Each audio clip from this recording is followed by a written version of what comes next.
Shall we see what's on the wireless?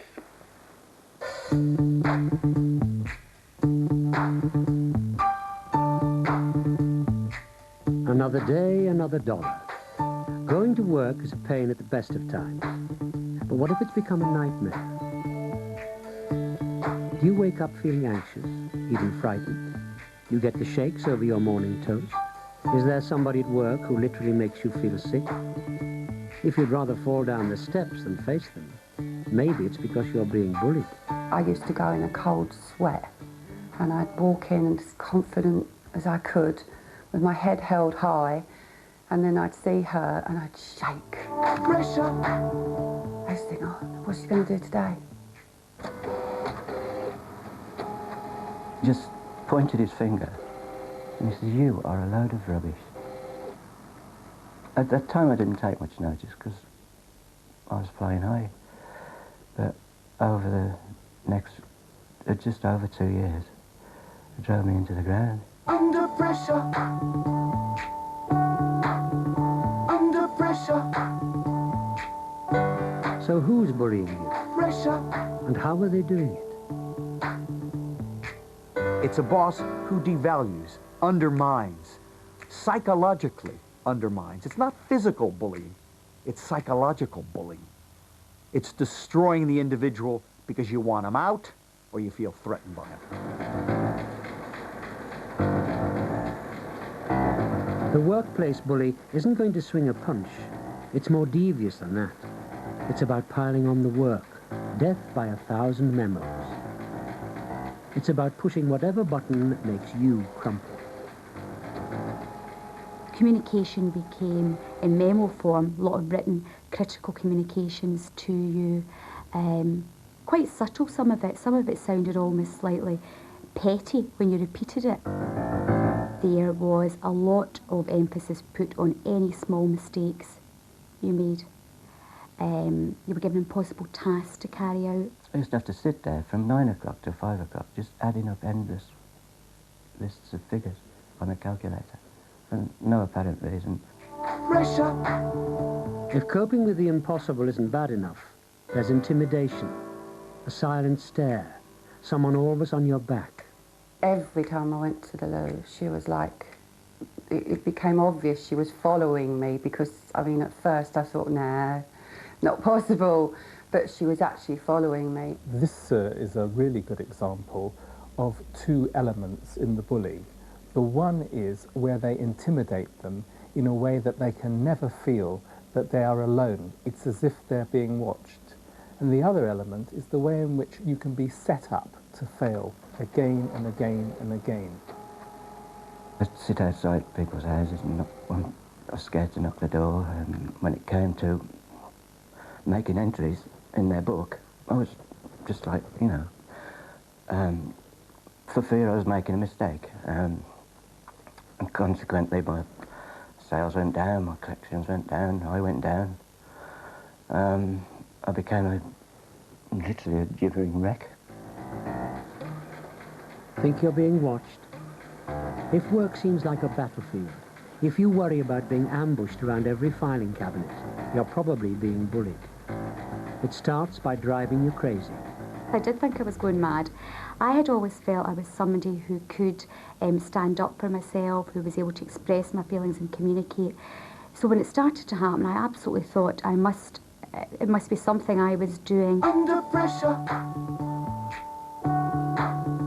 Under pressure. Pressure. Is this you? Binging on chockies, fags and the booze are symptoms of stress from bullying. It'll make you physically ill as well. In the mornings, I would be sick, physically sick, for a long time. I didn't sleep at all.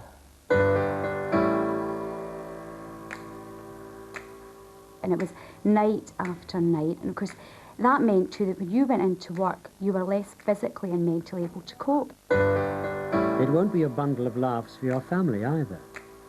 There's only so much that they can take, and you're seeking a huge degree of support, you become boring as well, because it becomes an obsession. It's all you can talk about.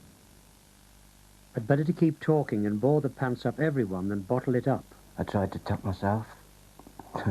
Pathetic attempt, a bottle of scotch and a packet of bottle of tablets, but my wife caught me. And then my wife got me to the doctors and she signed me off. Under pressure. So you know the symptoms. What's the way out? Recognising it was a major step, and once you recognise it, then it is possible to do something. Talk to someone, family or friends. Bullying leads to the kind of stress your doctor should recognise, and sick leave may give you time to bounce back. I would advise anybody who's in that situation, get some help. Don't just sit there and think that you can deal with it yourself, because you can't. Under pressure. But you can take control of your life. There are plenty of practical things you can do. Document absolutely everything. Try not to be alone with the person, to have witnesses, and to keep a diary and a note of any correspondence. That helps you get through it as well, because when you look at that, you realise you're not going mad, that this person has been doing this to you for a long time. Read up. Find out about your rights. Assertiveness training can boost self-confidence. Do you always do what your bully wants? Are you always the one playing chicken? It's time to turn the tables. Start setting your own rules. Mental techniques like this aren't psychobabble. They do help. Under pressure. Use your firm's complaints procedure. 90% of companies and unions aren't geared up to deal with bullying, but the more you complain, the better they'll have to get. If their organization hasn't done anything about it, then I think it's important for the individual on a personal level to kind of gain control, to see off this kind of damaging human being. To say, hey, listen, this shouldn't happen, this damaged me. Personally, it damaged my family. I don't want you to damage anybody else. I think it's extremely important to go to litigation in those cases. Pressure. Your options are an industrial tribunal or action for personal injury. They can work, but do take time and can be stressful. In the end, it may be better simply to leave.